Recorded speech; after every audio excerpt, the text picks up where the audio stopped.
మహబూబ్ నగర్ జిల్లా కాంగ్రెస్ ప్రభుత్వ వైఫల్యాలను ప్రజల్లోకి తీసుకెళ్లాలన్నారు దేవరకద్ర మాజీ ఎమ్మెల్యే ఆల వెంకటేశ్వర రెడ్డి.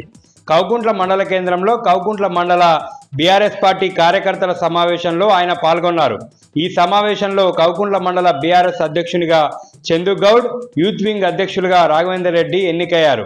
నూతనంగా అధ్యక్షులుగా ఎన్నికైనటువంటి వారిని మాజీ ఎమ్మెల్యే అభినందించారు. ఈ కార్యక్రమంలో కౌకుంట్ల మండల బీఆర్ఎస్ పార్టీ కార్యకర్తలు, నాయకులు పాల్గొన్నారు.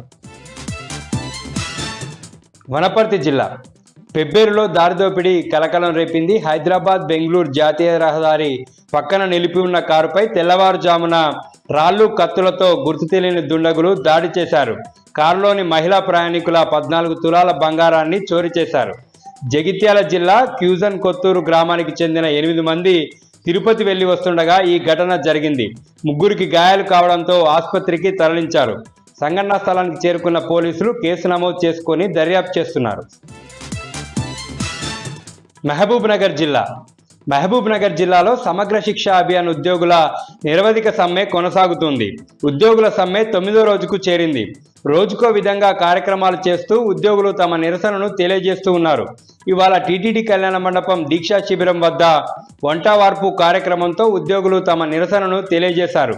కాంగ్రెస్ పార్టీ ఎన్నికల్లో ఇచ్చినటువంటి హామీలు నెరవేర్చాలని డిమాండ్ చేస్తూ ఉద్యోగులు నిరవధిక సమ్మెకు దిగారు. జోగులాంబ గద్వాల జిల్లా కేంద్రం బీజేపీ క్యాంపు స్థలంలోనే కోర్టు సముదాయాన్ని నిర్మించాలని డిమాండ్ చేస్తూ న్యాయవాదులు దీక్ష చేపట్టారు. ప్రజలందరికీ అనువైన స్థలంలోనే కోర్టు సముదాయాన్ని నిర్మించాలంటున్నారు. జిల్లా కేంద్రం శివారు అనంతపురం గుట్టల్లోకి కోర్టు సముదాయాన్ని తరలించడాన్ని వ్యతిరేకిస్తూ న్యాయవాదులు కోర్టు ముందు దీక్ష చేపట్టి తమ నిరసనను తెలియజేశారు.